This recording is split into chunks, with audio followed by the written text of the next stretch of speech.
PDDU नगर से पड़ाव तक 6 लेन सड़क का निर्माण कार्य काफी तेजी से चल रहा है। इसी क्रम में पीडब्ल्यू विभाग ने पड़ाव से लेकर पीडीडीयू नगर तक जीटी रोड किनारे सड़क निर्माण की जद में आने वाले स्थायी व अस्थायी भवन, दुकानों व अतिक्रमण को हटाने का निर्देश दिया था, जिसे लेकर दुल्हीपुर में गणमान्य लोगों सहित क्षेत्र के सम्मानित लोगों ने बैठक की।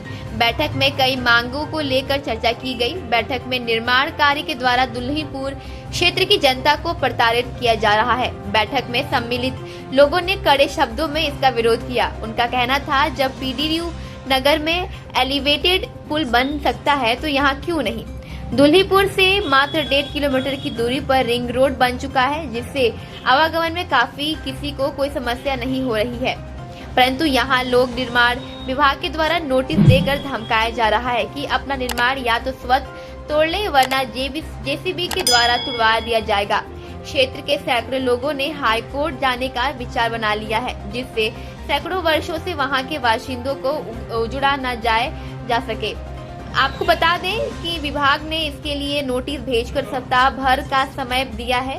विभाग द्वारा यह भी चेताया गया है कि अतिक्रमण नहीं हटा तो विभाग ये कार्रवाई करने के साथ साथ अतिक्रमण को हटाया जाएगा। पड़ाव से लेकर गोदना हाईवे मोड़ तक 6 लेन निर्माण कार्य प्रस्तावित है।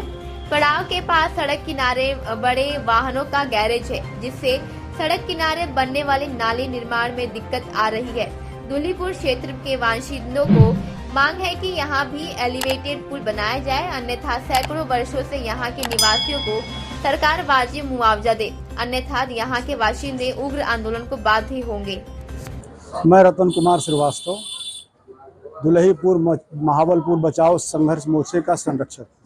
ये बैठक इस संदर्भ में आज बुलाई गई है कि आज बड़े बड़े हेडिंग में अखबारों में निकला हुआ है कि 1 हफ्ते का समय दिया जाता है, दुल्हीपुर महाबलपुर के लोग अपना अपना सामान निकाल लें, क्योंकि उनके घरों को तोड़ा जाएगा, यहाँ 6 लेन रोड का निर्माण है।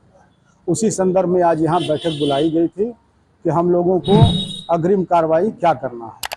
तो हम लोगों ने 2-3 निर्णय लिए हैं। पहला निर्णय तो ये है कि हम लोग करो या मरो का आंदोलन चला रहे हैं कि हमारे ऊपर जो अन्याय, जुल्म, अत्याचार हो रहा है उसका प्रतिरोध हम अहिंसात्मक तरीके से करेंगे। दूसरा निर्णय ये हुआ है कि हम लोग का एक प्रतिनिधिमंडल इलाहाबाद उच्च न्यायालय में जाएगा और वहाँ ये मांग करेगा कि पीडब्ल्यूडी ये बताए कि उनकी ज़मीन कहाँ तक है, और उस ज़मीन को हम लोग स्वतः उनको देने के लिए तैयार हैं। उसके बाद जो ज़मीनें बचती हैं उसका हमें मुआवजा, और जो हमारा उस पर बना हुआ कंस्ट्रक्शन है उसका मुआवजा पूरी तरह से उत्तर प्रदेश सरकार से चाहिए। एक सवाल यहाँ पे है हमारा प्रश्न कि दुल्हीपुर की जनता के साथ ऐसा सौतेला व्यवहार क्यों हो रहा है? अब तो ये तो इसका जवाब तो हमारे जनप्रतिनिधि दे सकते हैं। वही जनप्रतिनिधि, हम उन्हीं को वोटर हैं, उन्हीं की विधानसभा, उन्हीं की लोकसभा में हम हैं। उसके बाद पता नहीं क्या हम लोगों से दुश्मनी है, या ऐसा कोई बैलेट पेपर पर उन्होंने देख लिया है कि इन लोगों ने हमको वोट नहीं दिया, या क्या विडंबना है हमको तो समझ में नहीं आता। जबकि जो भी जनप्रतिनिधि चुना जाता है वो सबका होता है।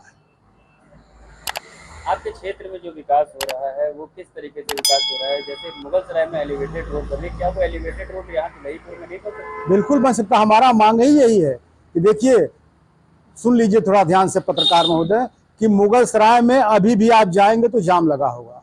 सुबह 9 बजे से जाम लगता है रात के 10 बजे तक, और वहाँ 6 लेन की जरूरत नहीं है, वहाँ एलिवेटेड बन रहा है, और वो एलिवेटेड और जाम का कारण होगा। मैं आपको बता दे रहा हूँ, आज ही बता दे रहा हूँ कि वो एलिवेटेड और जाम का कारण होगा। और दुल्हीपुर महाबलपुर में आज तक कभी जाम नहीं लगता। हजारों की संख्या में ट्रकें देख रहे हैं आपके सामने, आती हैं जाती हैं।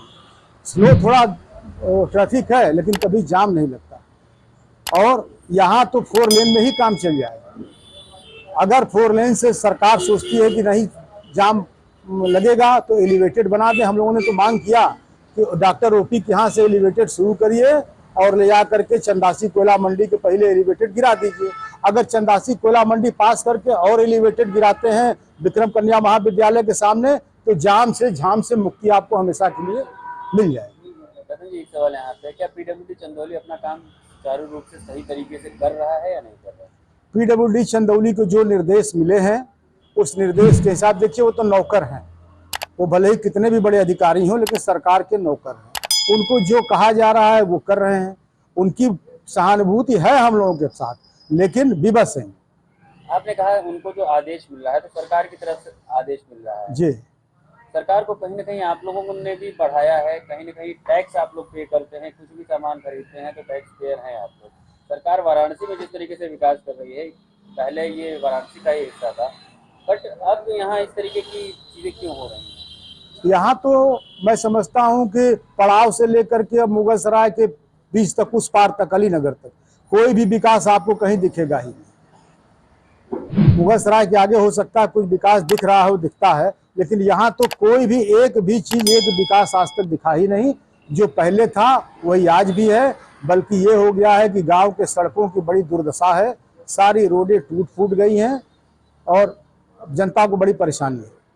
भविष्य में दुल्हीपुर से कुछ दूरी पर ही एक रिंग रोड पास होनी है जी। इससे क्या नहीं, रिंग रोड पास नहीं होनी है, रिंग रोड बन गई है, रोड बन गया है, केवल गंगा जी पे जो ब्रिज बन रहा है वही अंडर कंस्ट्रक्शन है। मुश्किल से 1 से 1.5 किलोमीटर पे रिंग रोड है।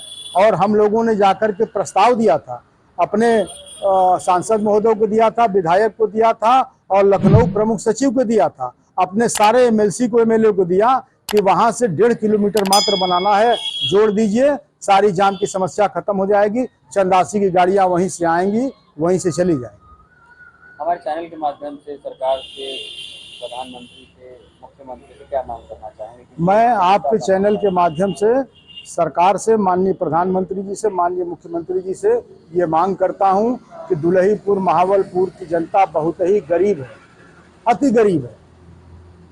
उसको भरण पोषण के लिए वो अपने घर उसी में रहते भी हैं, उसी में उनका छोटा छोटा दुकान भी है जिससे अपनी जीविका चलाते हैं। तो मेरी मांग ये है कि जिस तरह से मुगलसराय में 4 लेन बना करके एलिवेटेड किया जा रहा है, उस तरह से दुल्हीपुर में 4 लेन बना दिया जाए या एलिवेटेड कर दिया जाए, जिससे सबकी रोजी रोटी, आवास बचा रहे। अगर आपके मांगों को नहीं माना जाता है तो किस तरीके का आंदोलन आप लोग करेंगे? अब तो मैंने बता दिया, हिंसात्मक आंदोलन हम लोग करेंगे, बुलडोजर आएगा, हम लोग वहीं धरना प्रदर्शन करेंगे, अनशन में बैठेंगे। एक विंग हमने तैयार किया है कि कोर्ट से चले जाइए और कोर्ट से पीडब्ल्यू से पूछिए कि भाई आपका कहाँ तक है, क्योंकि इस देश में कानून है ना कि भाई ठीक है आप विकास का काम कीजिए, लेकिन विकास के लिए अगर आप जमीन लेते हैं, किसी का घर लेते हैं, तो उसको मुआवजा देने का प्राविधान इसी देश में यही कानून बना के पास किया गया है और उसी कानून के तहत पूरे देश में विकास कार्य हो रहे हैं। पिछले 1 वर्ष से आप लोग ये लड़ाई लड़ रहे हैं, किसी जनप्रतिनिधि ने या राजनेता ने आप लोगों के हालचाल जाना या आप लोगों को जाना? नहीं, सबने आश्वासन की घुट्टी पिलाई है। यही मंच है जहां हम लोग बैठे हुए हैं। यहाँ विधायक भी 2 बार आ चुके, यहाँ विधायक, सांसद, प्रतिनिधि भी आ चुके, यहाँ जिला अध्यक्ष 2-2, 3-3 आ चुके भाजपा के, और बड़े बड़े नेता यहाँ भाजपा के आ चुके। सबने कहा कि नहीं, आपके साथ गलत हो रहा है, न्याय संगत कहीं से भी नहीं है, हम मदद करेंगे। लेकिन आज तक मदद का कोई भी एक आशा की किरण नहीं दिखाई दे रहा है। हमारे माननीय सांसद जी ने तो यहाँ तक कहा कि मैं आपकी लड़ाई स्वतः लड़ रहा हूँ।